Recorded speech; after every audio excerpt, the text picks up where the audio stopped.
Movie की शुरुआत में हमें एक आदमी दिखता है जो गार्डन में घूम रहा होता है, जिसका नाम गिलियो है। फिर वो एक लड़की को देखता है और उससे जाकर पूछता है यहाँ का गार्डनर कहाँ मिलेगा, और वो लड़की उसे इशारे में बताती है कि उस तरफ।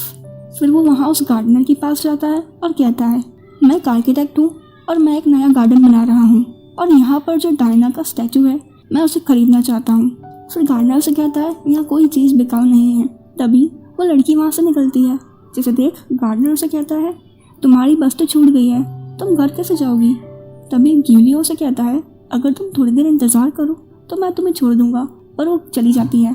फिर जब गिलियो अपनी कार लेके निकलता है तो उसे रास्ते में वो लड़की दिखती है, जिसे देख वो कार रोक लेता है और उससे कहता है तुम अभी भी आना चाहोगी, और वो लड़की उसकी कार में बैठ जाती है। तभी उनके बीच बात होती है और हमें पता चलता है कि उसका नाम फ्रांसिस्का है, वो एक कॉलेज स्टूडेंट है। फिर वो कहती है मैं आदमियों के हाथ देख के उनके बारे में पता कर लेती हूँ। तभी गिलियो उसे कहता है तो मेरे हाथों के बारे में बताओ, और फ्रांसिस्का कहती है तुम्हारे हाथ मुझे छूना चाहते हैं, पर गिलियो कहता है नहीं ऐसी बात नहीं है। फिर वो अपनी कार को एक जगह रोकता है और कहता है मैं 2 मिनट में आया, मुझे यहाँ किसी से मिलना है। पर फ्रांसिस्का उसके हाथ पकड़ती है और कहती है क्या तुम मुझसे इतना डरते हो, और उसके हाथ पे किस कर लेती है। फिर वो वहाँ से किसी से मिलने जाता है, तब फ्रांसिस्का उसे देख मुस्कुरा रही होती है, और जब वो वापस आता है तो देखता है कि फ्रांसिस्का किसी और से लिफ्ट लेके जा रही है। जब वो अपनी कार के पास पहुँचता है तब उसे वहाँ एक चिट्ठी मिलती है जिसमें फ्रांसिस्का अपना नंबर लिख के गई होती है। फ्रांसिस्का उसे अपने घर बुलाती है और वो दोनों इंटीमेट होते हैं। फिर वो काफ़ी बातें करते हैं और आखिर में एक दूसरे का नाम पूछते हैं। फिर गिलियो वहाँ से चला जाता है। अगले दिन गिलियो अपने बचपन के दोस्त से मिलने रेस्टोरेंट में जाता है। उन दोनों में बात होती है और हमें पता चलता है कि वो शादीशुदा है, पर वो अपनी शादी से खुश नहीं है और उसे एक बेटी भी है। और जब वो बातें कर रहे होते हैं तब वहाँ फ्रांसिस्का अपने दोस्तों के साथ आती है। वो गिलियो को हेलो कहकर चली जाती है। तभी उसका फ्रेंड पूछता है तुम उसे जानते हो, और वो कहता है बस 1 दिन से। तभी उसका दोस्त उसे बताता है कि ये तुम्हारी पहली गर्लफ्रेंड फ्लोरा की बेटी है, और फ्लोरा 5 साल पहले मर चुकी है, जिसे सुन वो दुखी हो जाता है। फिर उसका दोस्त कहता है ये फ्लोरा से भी खूबसूरत है, पर मुझे दुख है ये तुम पे नहीं गई। जिसे सुन गिलियो पूछता है ऐसा क्यों। तो वो कहता है मुझे नहीं पता ये अफवाह है या सच, पर फ्लोरा के दोस्त का कहना था कि उसके पेट में जो बच्चा था वो तुम्हारा था। पर गिलियो इस बात को इग्नोर करते हुए कहता है जब हम अलग हुए थे उसके 1 मंथ बाद ही फ्लोरा ने शादी कर ली थी, ये मेरी बेटी नहीं है। फिर वो इस बात को कंफर्म करने के लिए फ्लोरा के दोस्त से मिलने जाता है, और वो लेडी उसे बताती है कि फ्रांसिस्का का जन्म फ्लोरा की शादी के 7 मंथ बाद हुआ था। फिर वो पूछता है क्या तुम्हें फ्लोरा ने कुछ बताया था। तो वो कहती है मैंने उससे पूछा था एक बार, पर उसने बस एक स्माइल दी थी। आगे हम देखते हैं गिलियो, फ्रांसिस्का और उसके दोस्त रेस्टोरेंट में बैठे थे। तभी फ्रांसिस्का उसकी फ्रेंड को इशारा करके वहाँ से जाने को कहती है।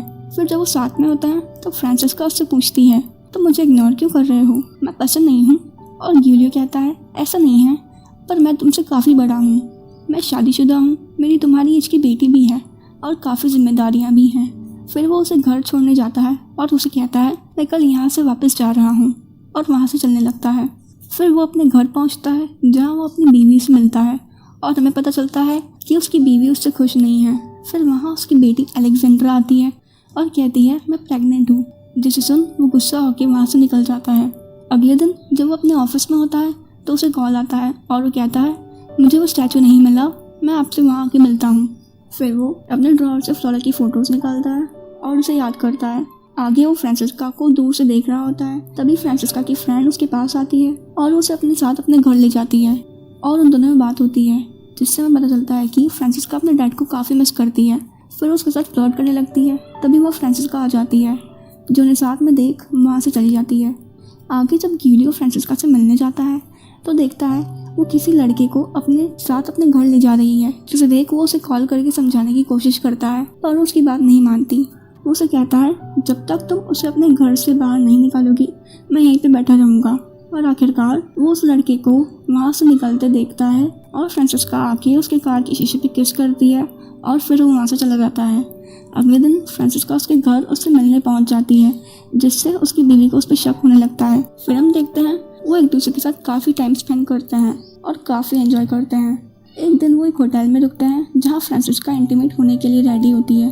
तभी वो वॉशरूम का बहाना बनाकर वहाँ से निकल जाता है, क्योंकि उसके मन में कहीं ना कहीं गिल्टी फील हो रहा होता है। आगे वो फ्रांसिस्का से मिलने जाता है और कहता है मैं और तुम्हारी मॉम एक दूसरे से प्यार करते थे। हम एक दिन मूवी देखने गए थे और वो वहाँ से बाहर चली गई। मुझे लगा वो कार के पास मेरा इंतज़ार कर रही है, पर जब मैं बाहर गया तो वहाँ कोई नहीं था और उसके बाद बिना कोई वजह हम अलग हो गए और मैं रूम चला गया। पर जब मैं यहाँ आया तो मुझे लोगों ने बताया कि शायद तुम मेरी बेटी हो। तभी उसे किसी का कॉल आता है और जब वो उससे कॉल पे बात करके वापस आता है तब फ्रांसिस्का वहाँ से जा चुकी होती है। फ्रांसिस्का बहुत दुखी होती है, वो अपने घर में ही रहती है। गिलियो उसे काफ़ी बार कॉल करता है पर वो उसका कॉल नहीं उठाती।